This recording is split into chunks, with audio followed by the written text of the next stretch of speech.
Umunsi tugiye kuvuga kuri filime. Hano ubona handitse Pecados Inconfessables. Iyi filime bayita Unspeakable Sins. Unspeakable Sins cyangwa ibyaha bitavugwaho, ibyaha bitavuzweho. Iyi filime niyo muri 2025.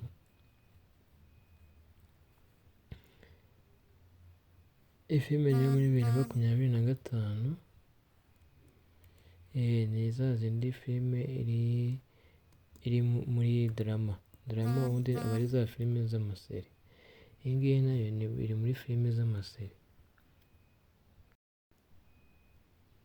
Iyi filime rero bita Unspeakable Sins, ubundi iriya twabonye ni Icyesipanyol bayita Pecados Inconfessables.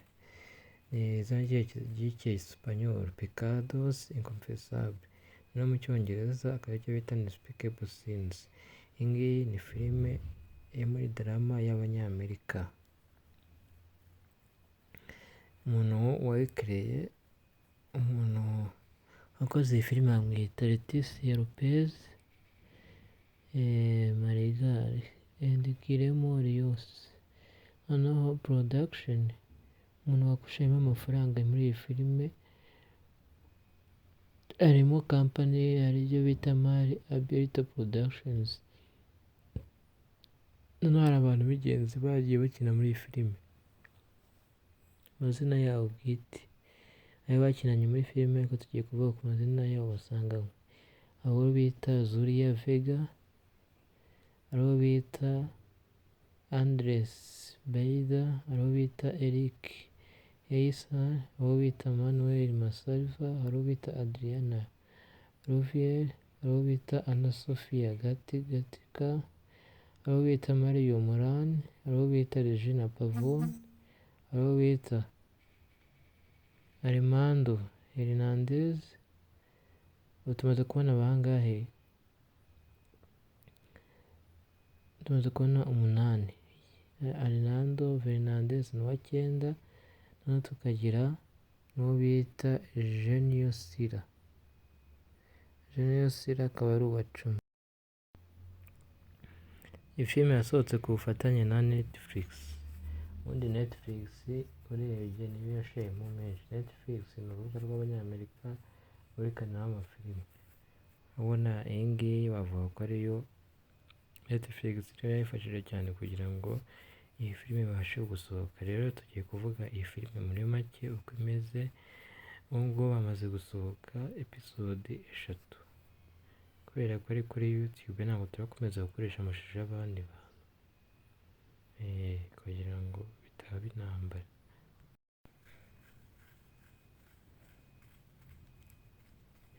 Kuri iyi foto uri kubona, uri kubona abantu babiri. Hariho umugore, hariho n'umugabo. Hariho igitsina gore, hariho n'igitsina gabo. Noneho uyu nguyu ubundi uyu mugabo niwe mugore niwe mugabo w'uyu mugore. Uyu mugore bamwita Elena, ariko ntabwo amwita Emma na Elena, ariko turaza kumenya izina Emma na Elena igihe aho yabikoresheje n'abatabikoreshaga. Rero ukuntu zitangira filime, zitangira uyu mugore Emma aba ari kuri telefone. Noneho Emma ahita ahamagara, dutangira kuri telefone ari guhamagara ku kibuga cy'indege. Ariko ubu ati rero yewe nitwa Emma, nje ku kibuga cy'indege ngiye kugenda. Ariko icyo gihe abivuga amaze kuvugana n'umwana we. N'umwana we baba bamaze kuganira, avuga ati rero ngewe Emma mfite umwana, ngiye kuza tugende tujye ku kibuga cy'indege, umugabo tumwihorere.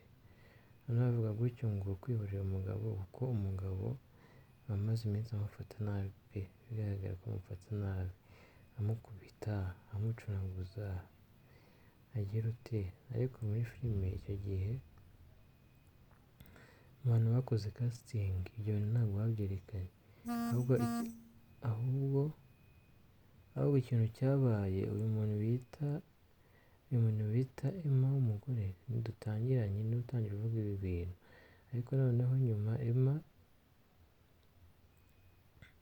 Emma yaraje akivuga ngo agiye gusohoka yapakiye n'amavarizi ngo agiye ku kibuga cy'indege, ahita ahurira n'uyu mugabo ntari kuza mu nzira.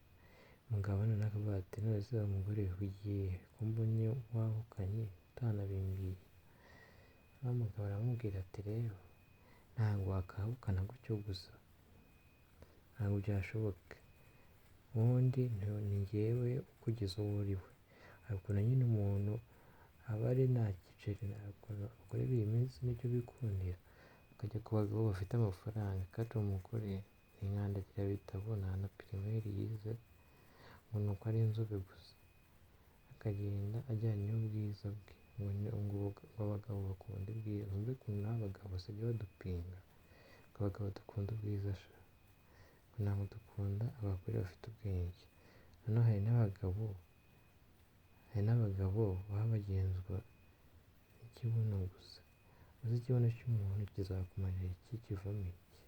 Uretse imyanda ivamo hari ubwenge buvamo, ko abantu b'iyi minsi basaze. Noneho uyu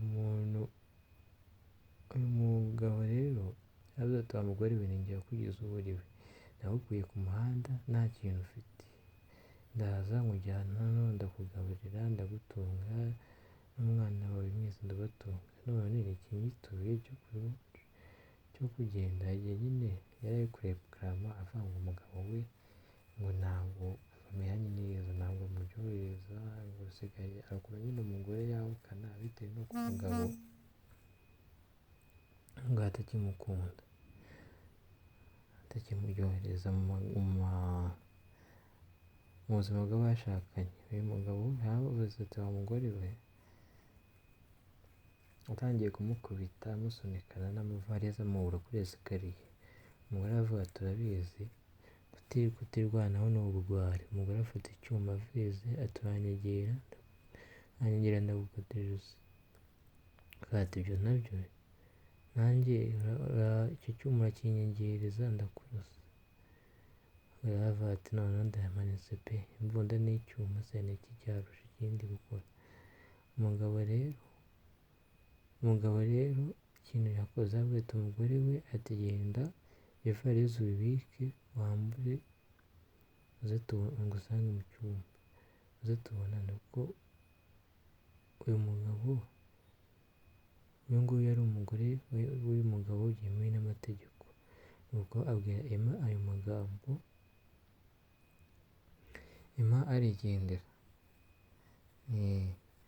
Agiye mbere yuko agenda ariko umwana we yabanje kumuhamagara avuga ati ese wibuke tugitangira, yabwiye umwana we avuga ati mwana we ngiye kuza ku kibuga cy'indege tugende. Anamuhamagara ashaka kumubaza niba koko bakigiye ku kibuga cy'indege. Umugabo avuga ati rero taha mu rugo mama wawe aragukeneye. Hano ni umugabo witabye fone, kuko ubundi umugabo yari afatiyeho icyuma.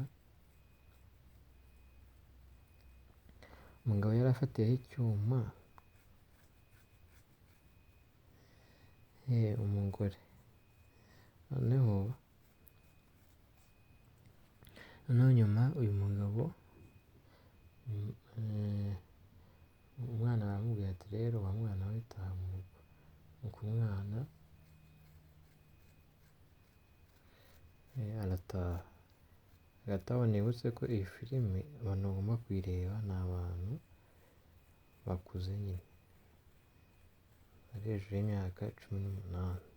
Tuvuye ahangaha rero tuhita tuza hano tugaruke kuri uyu mugore. Wibuke uyu mugore ni wa wundi twatangiranye ari kumwe n'umugabo, avuga ngo agiye kujya ku kibuga cy'indege. Uyu mugore rero nyuma yaho bahita batugarura batwereka mbere y'uko biriya bintu biba. Ubundi byatangiye biti, uyu mugore yari ari kuri,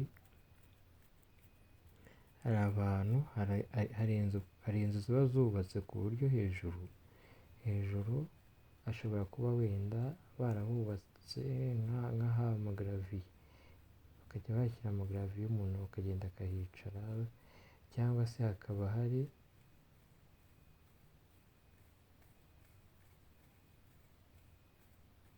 cyangwa hakubaka pisine. Uyu mugore rero bamwita Emma. Emma nawe ikintu yakoze, yaragiye batugaruye hano ari kuri pisine, ati ubundi byatangiye bite? Byatangiye uyu mugore hari imbuga nkoranyambaga abantu batetaniraho, azita F-site.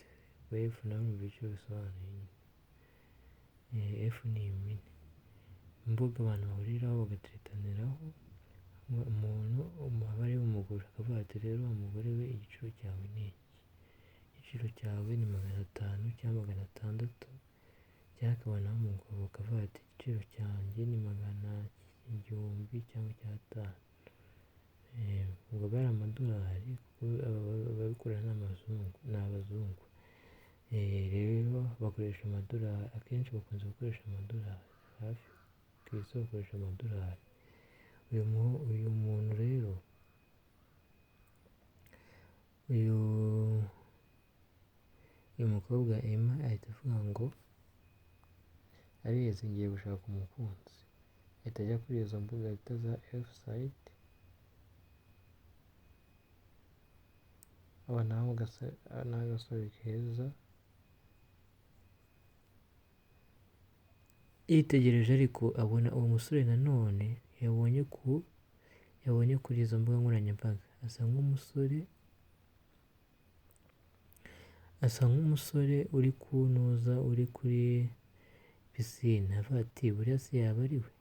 Noneho kubera tekinoloji, haje ibintu bya tekinoloji, igihe ushobora gufata umuntu, hari ibintu bita bya matching result. Ushobora gufata umuntu ukamufotora, umuntu umwe ufite n'ifoto y'undi muntu, akaba bakubwira ati uyu muntu urabizi, aba bantu barasa, uyu muntu n'uyu barasa, cyangwa abantu ntibasa. Ugakoresha ibintu bita matching result. Urugero, ubonye umuntu runaka, sibyo, uramufotoye, nyuma yo kumufotora uhita uvuga ati uyu muntu n'uyu barahura cyangwa ntibahura. Noneho uyu nguyu rero Emma ikintu yakoze, yafashe fone ye. Akenshi iyo bari gukina agita ntabwo bakunze gukoresha izi fone, bibuke ko iyi filime ubundi ni iy'abantu b'Abanyamerika. Iri mu bwoko bwa drama nyine. Iyo bavuze drama wumva za filime zirangira z'amaseri, za filime zirangira. Noneho uyu mugore ikintu yakoze, yafotoye umuhungu, amufotoye amushyize muri fone, n'ifoto yari afite asanga baramuhacinga. Noneho umuhungu nawe hagati aho ngaho kuri pisine, nawe ari muri ibyo byo gutereta, ashaka umuntu yishyura online, kuko n'ubundi uramwishyura, baba ari igiciro, mukagenda mukaryamana bikarangira, ejo ukakishyura undi buryo ukagenda wishyura. Hari aho usanga aba make, hari aho usanga aba menshi, hari aho usanga bari mu rugero, kuko buri muntu aba yaragiye agashyiraho ifoto ye. Kuko edit z'iyi minsi zaraje, umuntu wibwira ko ari igikara, ariko umuntu ashyiraho ifoto yari inzobe, mwabura ugasanga ukiruka, ukavuga ati uyu ni wa muntu twahuye cyane, ntabwo ari we, kubera edit iba yarakozwe. Rero uyu muntu Emma hano yari yakuyemo rinete ari kureba, yari atarahura n'uwo musore bita Emma. Hano yari ari kwitegereza, avuga ati uriya musore mbonye ni we ndi gutereta ku rubuga, cyangwa urabona ko abandi iyo umuntu yakuyemo rinete nka kuriya, ni uko batari kureba neza, yajya batwometseho kugira ngo arebe. Urabona ko ariya ndoro ye ni indoro yo kwitegereza nk'umuntu wumiwe. Umuntu rero ikintu yakoze ni uguhita yitegereza uwo musore, umusore nawe aramwitegereza avuga ati buriya ntiyaba ari wa mugore narindi kwandikira kuri F site, ntabwo yaba ari uyu nguyu, ati reka ndebe, turabizi, ati burya uriya ni wa musore tu, nta kintu yakoze, akomeje kumwitegereza avuga ati rero urabizi, vuga yembwa impanuka iyi, harya niko bavuga, avuga ati uriya musore rero maze kumubona ko ari we, nabonye ari n'imboga aratara ari kuriya ameze, ahubwo ikintu ngiye gukora, ngiye guhita mfata fone mwemeze aze tujyane, kuko arabishyura za hoteli, arabagendera aho, arabagendera uko,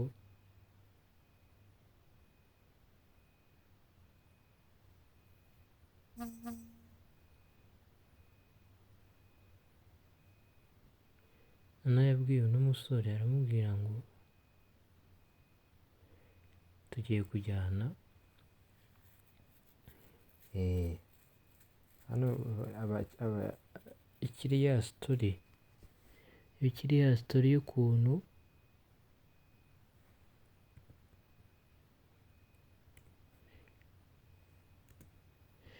sitori y'ukuntu bahuye mbere y'uko ashwana n'uriya mugabo we.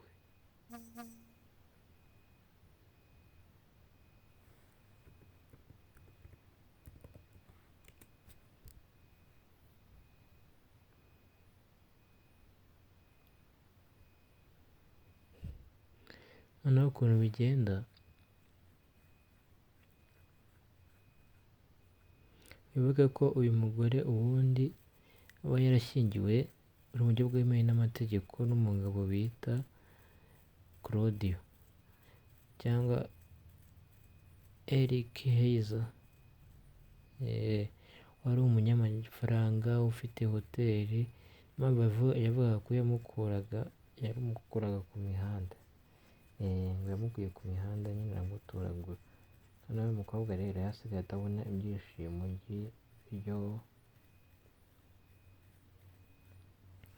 ibyishimo by'amabanga, byerekeranye n'amabanga y'abashakanye, amabanga y'abashakanye, bya bindi by'inuza byo mu buriri.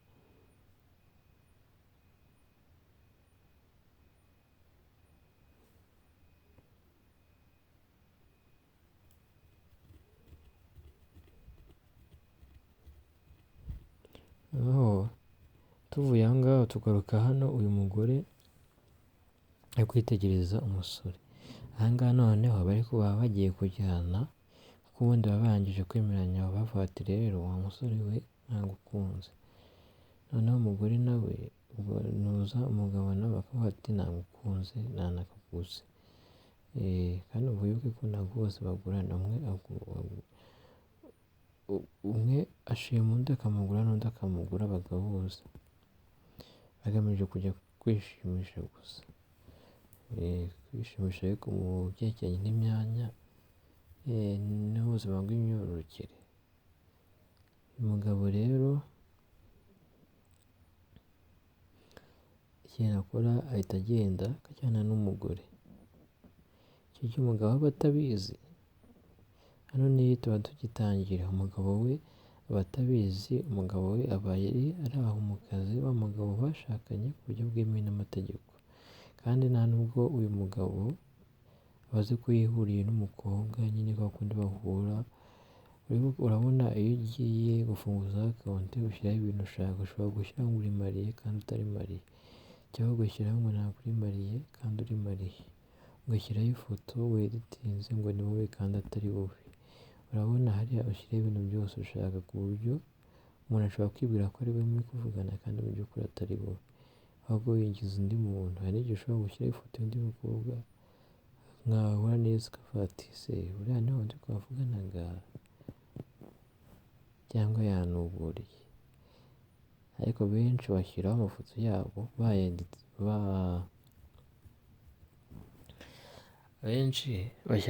yabo bayeditinze, niba ari inzobe, niba kuko ndabizi nta muntu w'inzobe wakeditinga ngo agiye gushyiraho igikara, reka abanyabazungu bafite ukuntu bakuretiza isura yabo, ariko ni nayo nziza. Bajya bavuga ngo Africans, iyo tuvuye kuri Nowa, reka tuvuye kuri Nowa gato. Nowa yavuze ko, Nowa wundi wo muri Bibiliya yavuze ko buriya abanyafurika bavumwe kubera ko babonye ubwambure bwa se. Nicyo Nowa yabivuzeho. Tuvuge gato kuri uyu mugabo bita Nowa, turaza kumuhuza n'ibivuga muri iyi filime. Ubundi mu ntangiriro 6 baravuga ngo Imana yiyemeza gutsemba abantu. Igihe cyarageze, Imana ifata umwanzuro wo kugiye gutsemba abantu bose bo kuri iyi si. Satani yahoraga yibwira ati, wa Mana we, watsembye abantu ko abantu nta keza kabo. Ku murongo wa mbere avuga ngo abantu batangira kugwira ku isi bamaze no kubyara, abantu batangira kugwira ku isi bamaze no kubyara abakobwa. Abahungu b'Imana babona abakobwa b'abantu ari beza, nubwo bihitiyemo bishakiye babagira abagore babo. Nuko Uhoraho aravuga ati, umwuka wanjye ntuzongera kuguma mu muntu ngo arambe igihe kirekire. Ni ikinyamubiri, kandi kubera amakosa ye iminsi ye ntizarenga imyaka 120. Umuntu wari warenze iyo myaka. Muri ibyo bihe ndetse no hanyuma ku isi habagaho abantu barebare kandi banini cyane, kubera ubundi ibintu by'uko abantu bagomba gusaza byaje mbere y'uko abantu bagaragaje ko ari abantu babi bafite ibyaha bagomba, nyuma yo gutereta abakobwa bakabagira ababo, nyuma yo kubona ko ari beza. Kubera ko abahungu b'Imana babanaga n'abakobwa b'abantu, abahungu b'Imana, abakobwa bababyariraga abantu b'ibyamamare. Nibo za ntwari za kera b'abagabo b'ibirangirire mujya mwumva. Uhoraho arareba asanga ububi bw'abantu bwakwiriye ku isi. Ibitekerezo by'umutima wabo nta bindi bitari ubugizi bwa nabi. Uhoraho yicuza kuba yarashyize umuntu ku isi, maze arababara mu mutima we. Niko kuvuga ati, ngiye gutsemba ku isi abantu naremye, kandi hamwe nabo nzatsemba amatungo n'ibikoko ndetse n'ibiguruka mu kirere, kuko nicuza icyatumye mbirema. Nawe ariko agira ubutoni mu maso y'Uhoraho. Nubwo Imana yari igiye kurimbura ibintu byose, ariko Imana yaje gusanga hari umuntu w'intungane witwa Nowa ibimuretse. Avuga ati, dore rero amateka ya Nowa. Nowa yari umuntu w'intungane, ntiyari ameze nk'abo mu gihe cye, ahubwo yagendanaga n'Imana. Nowa bavuga ko yabyaye abahungu 3. Nowa abyara abahungu 3, harimo uwita Semu, harimo uwita Kamu na Yafeti. Isi yose irandavura mu maraso y'Imana, yuzura ubwicanyi. Imana irebye isi isanga yarandavuye kubera ubugiranabi bwa buri muntu. Imana ibwira Nowa iti, ikinyamubiri cyose kigiye gutsembwa. Dore isi yuzuye ubwicanyi kubera abantu. Ngiye kubatsemba hamwe n'ibiri ku isi byose. Iyubakira ubwato mu biti bw'imizonobari, uzabugabanyemo ibyumba, hanyuma ubuhomeshe ubujeni imbere n'inyuma. Dore ukuntu uzubaka ubwato. Buzagira uburebure bw'imikono 300, ubugari bw'imikono 50. Ubundi ku bantu batazi ubugari, ku banyamahanga bakunze kuvuga width, uburebure aba ari length. Noneho bavuga ngo, dore ukuntu uzubaka ubwato. Buzagira uburebure bw'imikono 300. Noneho ubugari bw'imikono 50.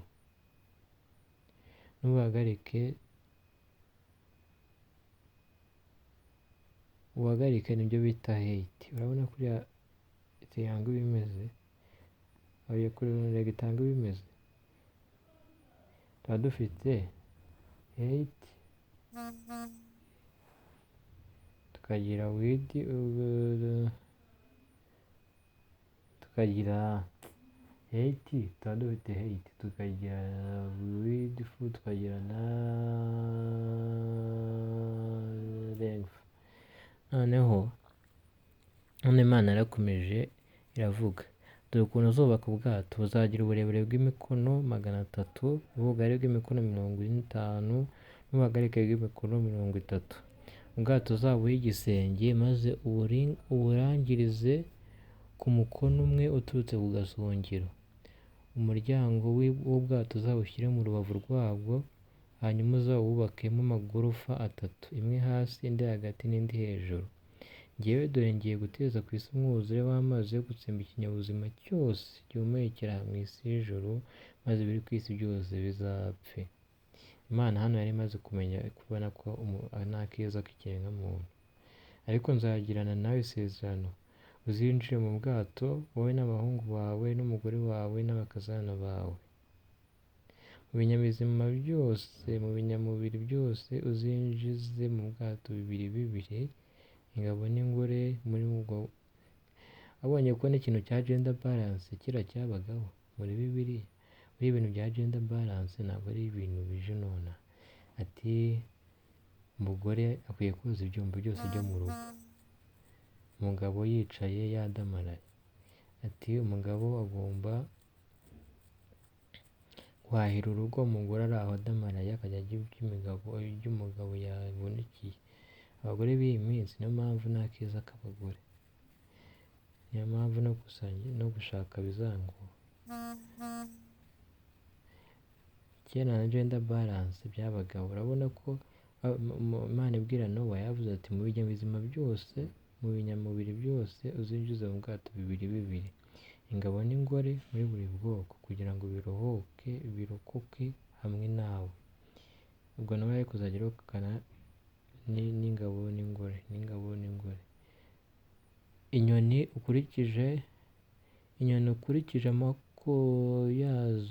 ukurikije amoko yazo, ibiboko uko bimeze mu moko yabyo, inyamaswa zikururuka hasi ukurikije ubwoko bwazo, hazajya haza bibiri bya buri bwoko bigusange, kugira ngo birokoke.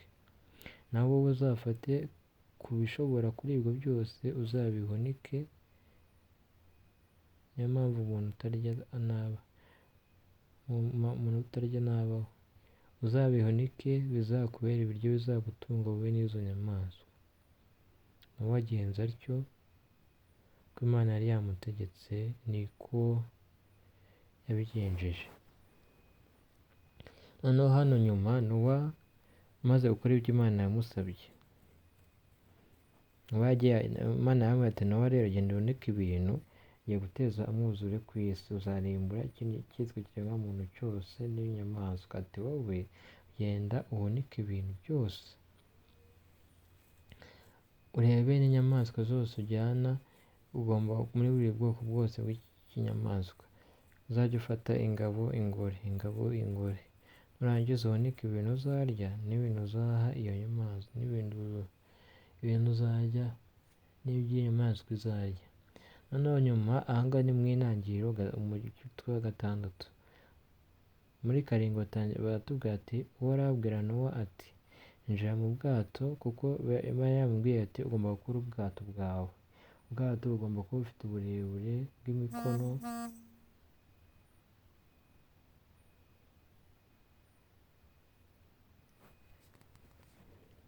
uburebure bw'imikono 300, ubugari bw'imikono 50, n'ubuhagarike bw'imikono 30.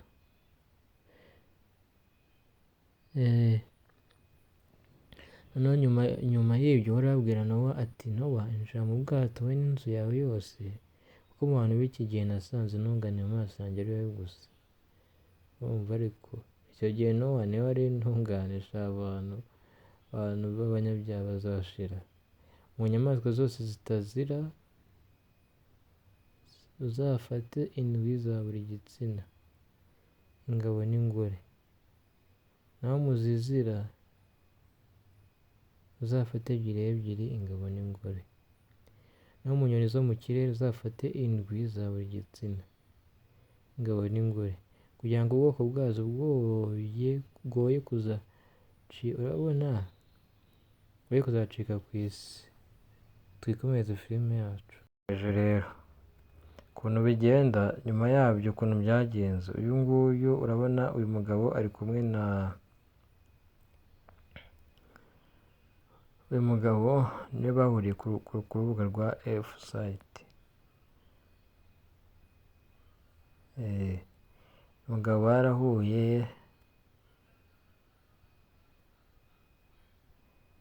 ajya kwinezeza. Nyuma yo kwinezeza rero batangiye kujya babikora. Byahereye, urabona uyu nguyu yandikiye umukobwa aramubwira ati umukobwa rero ubu ngubu twabaye inshuti, nakuguze wanguze, ikintu kigiye gukurikiraho ni iki? Wumve icyakurikiye ushobora kwibaza ngo ni iki. Uyu mukobwa yaramwandikiye aravuga ati rero wa musore we, nabonye uri mwiza, nagushimye. Ati tugiye kujya tubonana. Ntiyumve ko kubonana bari kuvuga ari ukuza bakaganira bakanywa icyayi cya mukaru, ntibagende bakagenderaho gusa, nta kindi kintu kibaye. Ubundi iyo abantu bakuru bavuze kuganira bumva ko bagiye kuryamana tu. Ntabwo kuryamana, ntabwo kuryamana ari ukuza ngo umwe aryame n'undi muryame ku ruhande ngo baryame. No kuryama bahuje igitsina, imibonano mpuzabitsina. Uyu mugabo rero, uyu mugore yandikiye umugabo avuga ati umugabo rero ubundi mbere na mbere bahuye ari kuwa kane. Uyu mugabo yandikiye umugore avuga ati wa mugore we rero tugiye kujya duhura kuwa kane. Kuwa kane, buri wa kane, niba twahuye kuwa kane, tuvuge turi ku itariki ya 2 z'ukwa munani. Niba twahuye ku itariki ya 2 z'ukwa munani ari kuwa kane, tuzongera guhura kuwa kane. Urumva hazaba haciyemo ikindi cyumweru, ubwo ni nko ku 9 tu.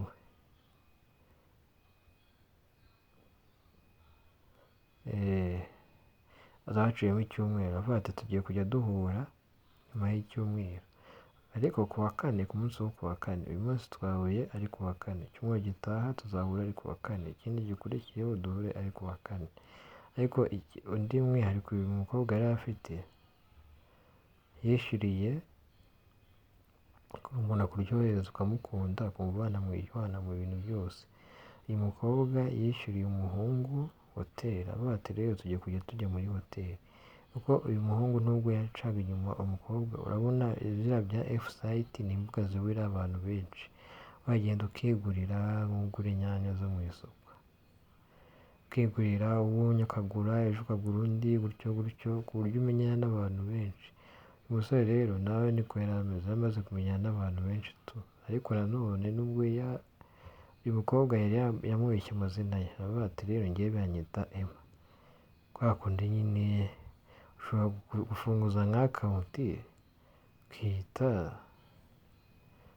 ndetse ukiyita ikizina nyine kitari cyawe tu, nta n'undi muntu ugifite, ari ikizina wahimbye ugahita utereka aho ngaho. Noneho uyu mugore rero nawe yahimbye izina ritari irye, aravuga ati ngewe nitwa Emma. Umugabo nawe araba yicara avuga ati ni Emma w'inzobe, Emma mwiza. Navuga ati rero tugiye kujya duhura buri wa kane, bakajya bahura tu. Uyu mukobwa n'umuhungu buri wa kane barahura. Ku itariki 2 bahuye, ku itariki 9 bagahura, 16 bagahura, 26 bagahura, 30 bagahura. Noneho barahuraga ibintu birenga. Ubundi byatangiye kwa kundi bitangira mu mageto tu, mwakoresheje nk'amahoteli. Uko mugenda murushaho kwisanzuranaho, mugeraho noneho no mu modoka mukajya. Ati noneho no mu rugo ye, noneho mukajya munabirya muri kurira ku biryo bya bosi wawe. Uyu mugore rero ikintu yakoze ni iki: bwa mbere babikoreye muri hoteli, barabikora. Ubu ngubu ntabwo tugiye kuvuga uko babikora, nabyo zaba ari ikiganiro cyabyo, ahubwo ugomba kumenya ngo byakorwaga gute. Kubikora nta gakingirizo bakoresha, babikorera hoto biraho.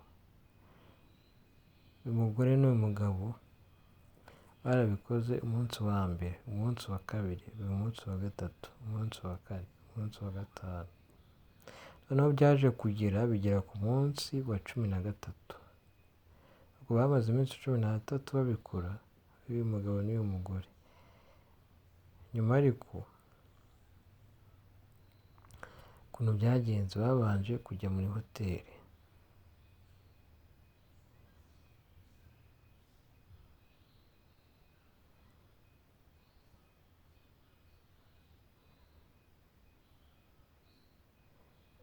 Babanje kujya muri hoteli, bavayo. Nyuma yo kujya muri hoteli, bajya no mu modoka, bajyayo hose, bajyayo. Sibyo, bagiye muri hoteli. Hoteli bagiyeho nk'inshuro ebyiri. Bavayo bajya muri iwabo, iwabo w'umusore. Igihe uyu mukobwa yari ataramenya ko uyu musore afite abandi bantu yirirwana nabo b'abagore, kuko n'ubundi ntabwo bari baramenyanye bihagije. Ibintu byararenze. Uyu mugore aravuga, turabizi, twahuye ari nk'umurimo tugiye gusoza, tugiye kurangiza. Bati noneho ese wagusaba urukundo warumva? Aravuga ati yego. Umukobwa aramwemerera, umuhungu aramwemerera. Ku bintu by'inkundo biza gutyo. Ariko urukundo rwabo rwaje kuzamo agatotsi. Ushobora kwibaza ati, ko bakundanaga barahuriye ku mbuga, baje gukundana nyuma barahuriye ku mbuga, ati ibintu by'agatotsi byajemo gute? Urukundo rwabo rwajemo agatotsi, byagenze gute?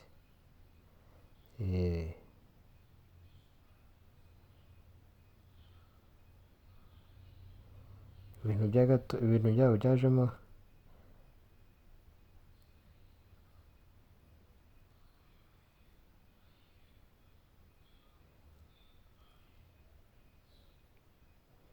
byabo byajemo agatotsi, byagenze gute?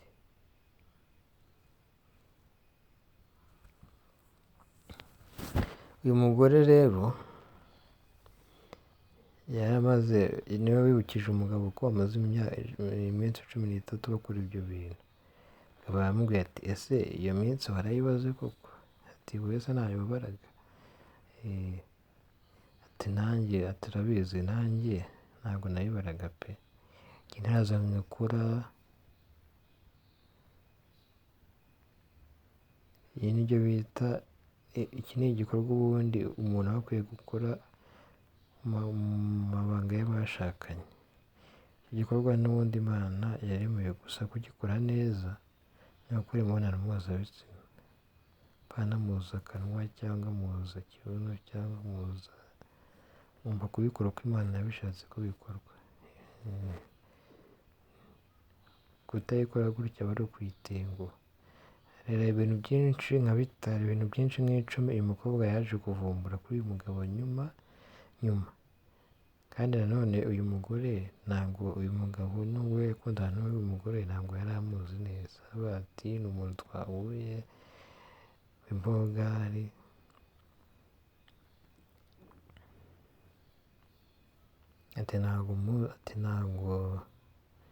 Ati namwikundiye nyine tu. Rero tugiye kuvuga nyuma y'ibyo ngibyo bimaze kuba, noneho haje gukurikira ikindi kintu. Baje kuvuga ati rero urabizi, reka dusohoke, tuzafate umunsi nk'abasheri dusohoke. Sinese ubundi abasheri bakora ibyo bintu, abasheri banjye. Ati saba bimbwiye se twabyemeranyijeho, reka tuzafate umunsi dusohoke tujye ahantu tujye nko ku mazi. Avuga ati ibyo nabyo tuzabikore rwose, yewe icyo ushaka ntagikora. Noneho ahangaho baje gusohoka,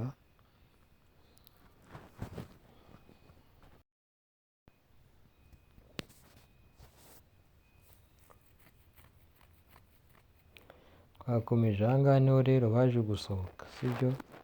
Barasohoka bati tugiye gusohoka rero tujye ahantu dutembere,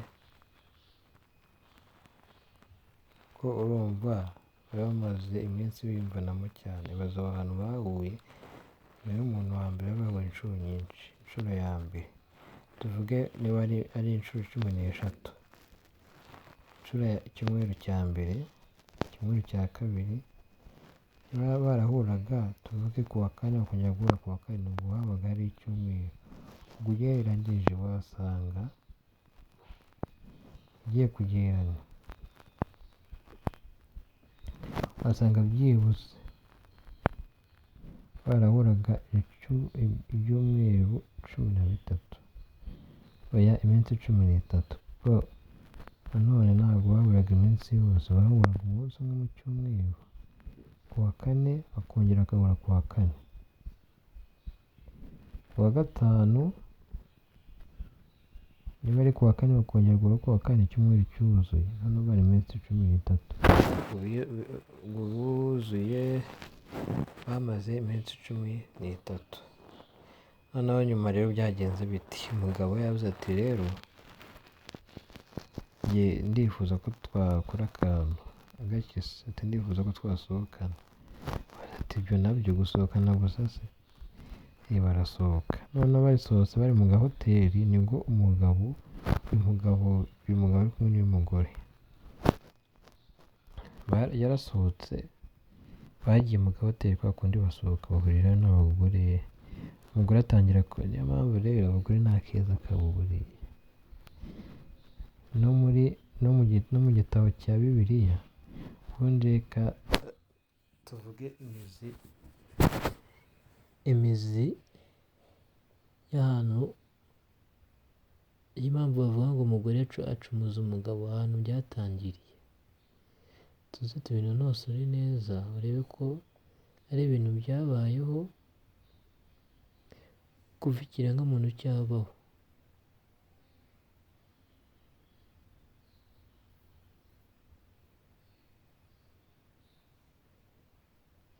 Ibintu byabayeho kuva ikiremwamuntu cyaba ku isi.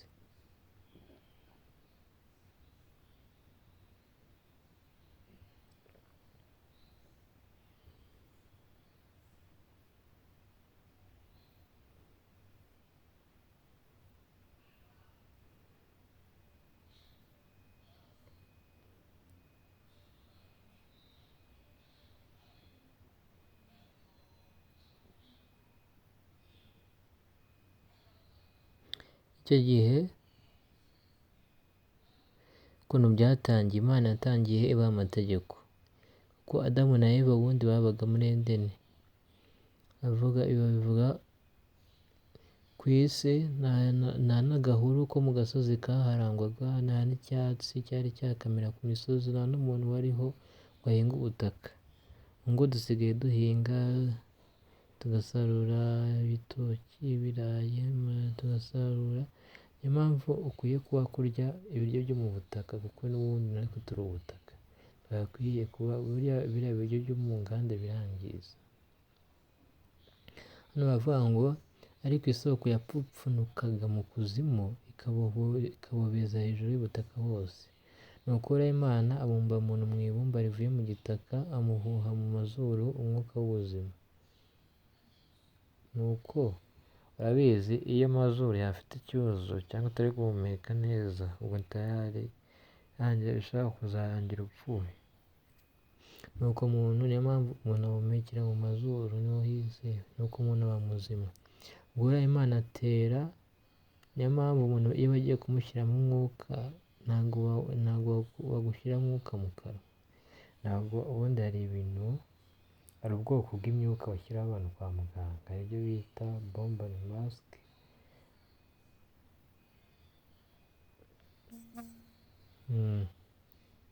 imyuka myinshi.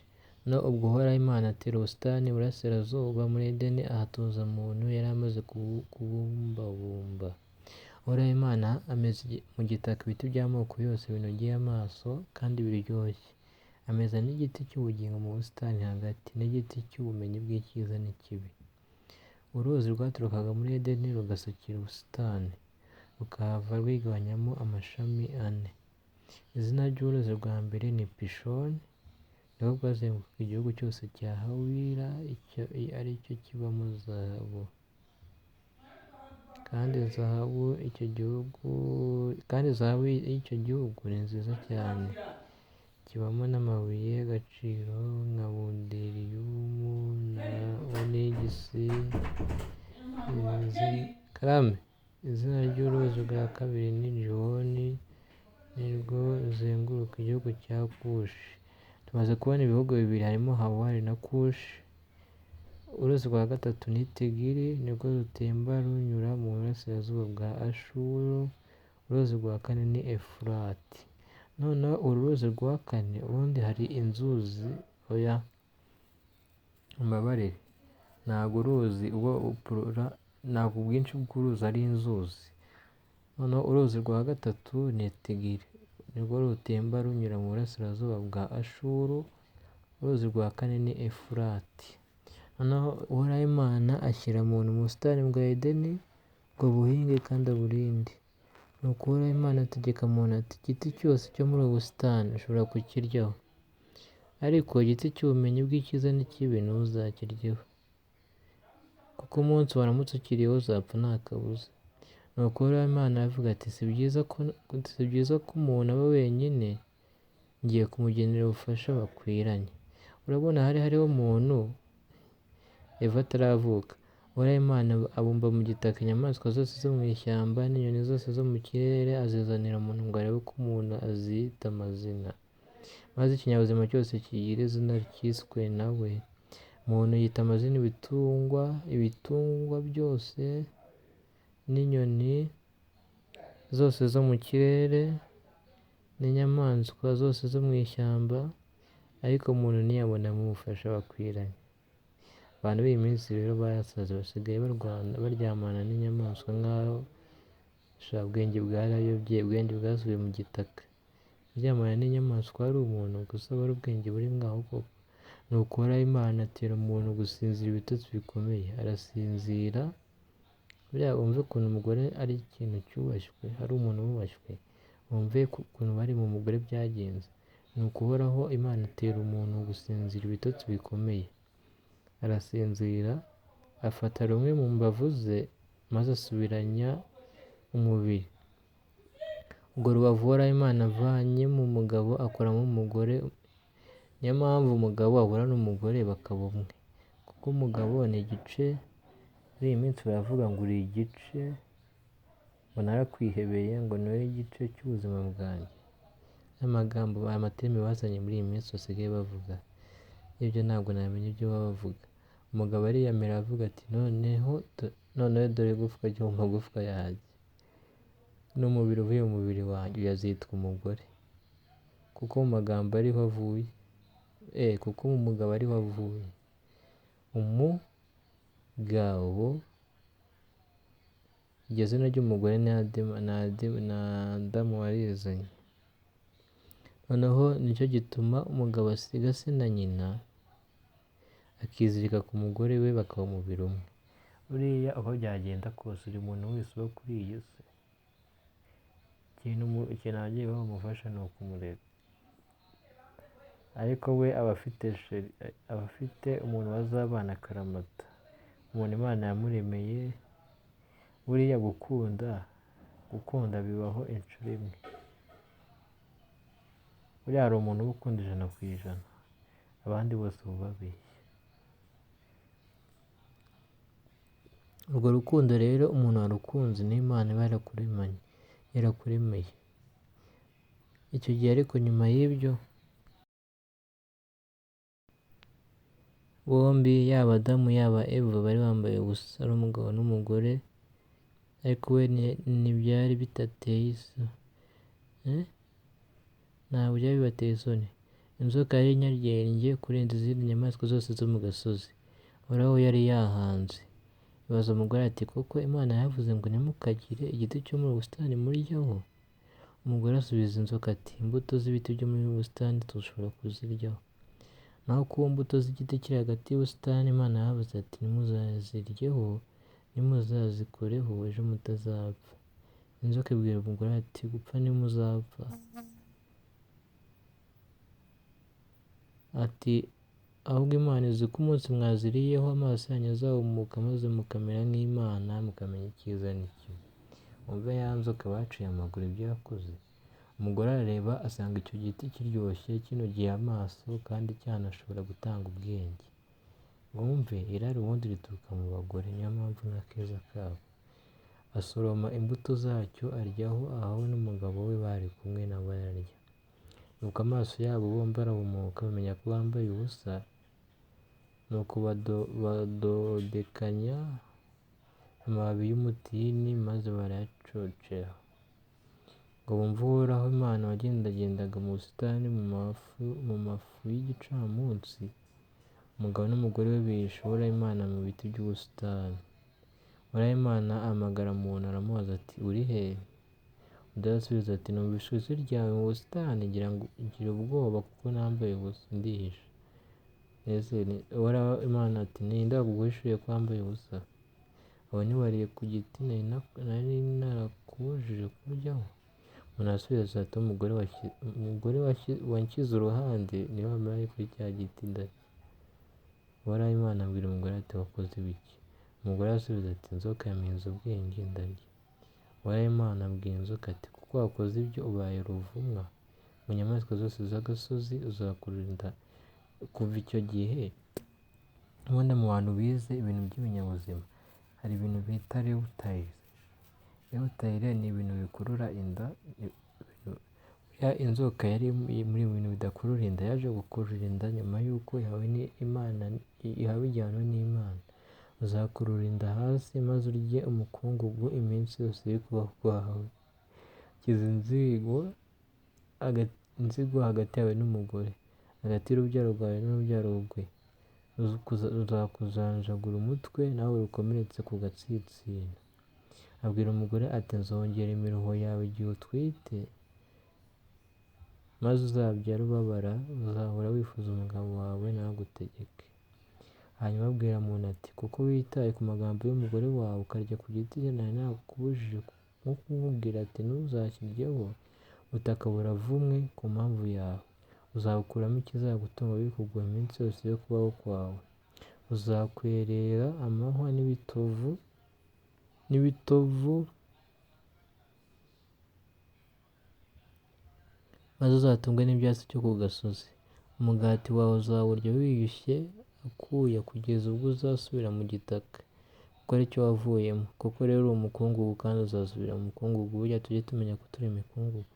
Nuko umuntu yita izina umugore we amwita Eva kuko ari we wari wabaye nyina w'abazima bose. Uhoraho Imana akanira muntu n'umugore we arazibambika. Uhoraho aravuga ati dore umuntu yabaye nk'umwe muri twe mu kumenya icyiza n'ikibi. Reka atava asingira igiti cy'ubugingo akakiryaho maze akazabaho iteka. Uhoraho Imana amwirukana mu busitani bwa Edeni ngo ajye guhinga ubutaka yari yarakuwemo.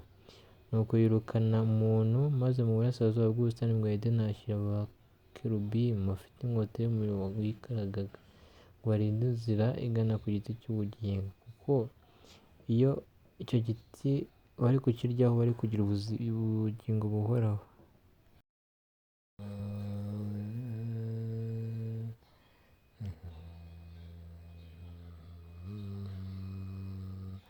Nyuma y'ibyo rero umugabo yaragiye ahura n'umugore bahurira, bivuga ko hari abagore benshi yaryamanaga nabo.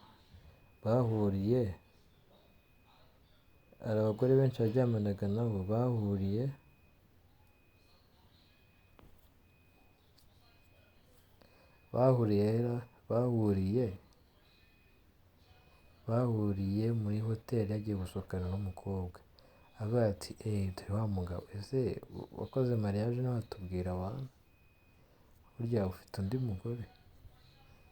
Aravuga ati oya, ati nta mugore mfite. Aha ngaha ni naho amabanga menshi yamenyekanye. Iki ngiki ni igice cya mbere, tuzavugaho icya kabiri bitewe n'uko iki cyakunzwe. Bitewe n'uko iki mwagikunze tuzavuga icya kabiri nyuma. Umugabo aravuga ati, babwira umugore ati shabura ni wa mugabo w'umunyamafuti wirirwa ujya mu bakobwa, buriya iriya modoka ziriya bafure zo mu modoka ni njye wazikuguriye, ariko gushaka kumwereka ko ibintu byose afite biba bimuguriye. Umugore aravuga ati niba ari uko bimeze rero ndaguhunze, sibyo? Cyakora arahunga, umugore arivumbura ajya mu rugo, ariko nyuma ari mu rugo yaje kongera afata telefone, sibyo? Yaje gufata telefone.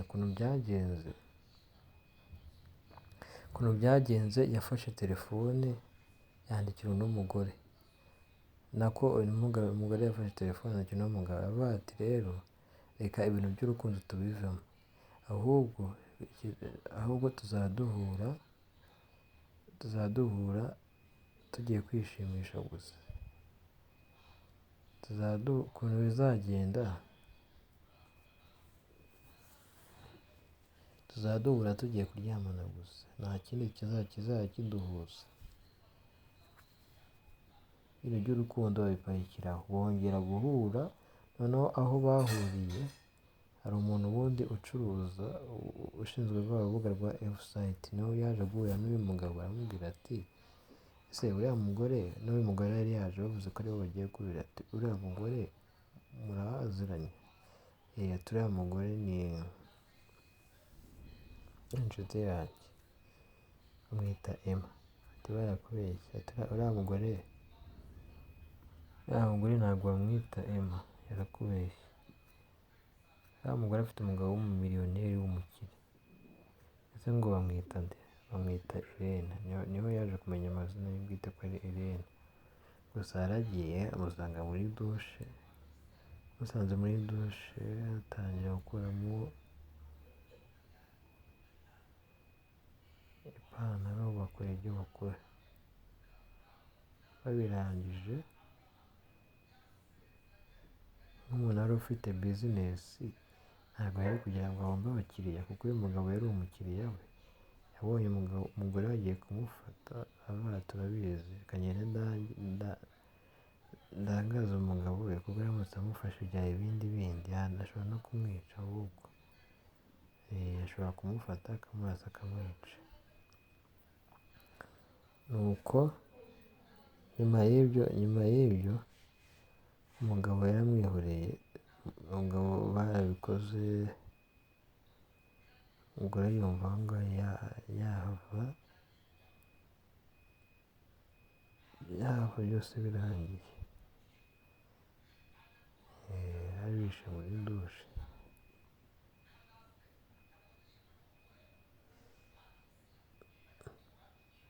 Nuko birangiye umugore aragenda.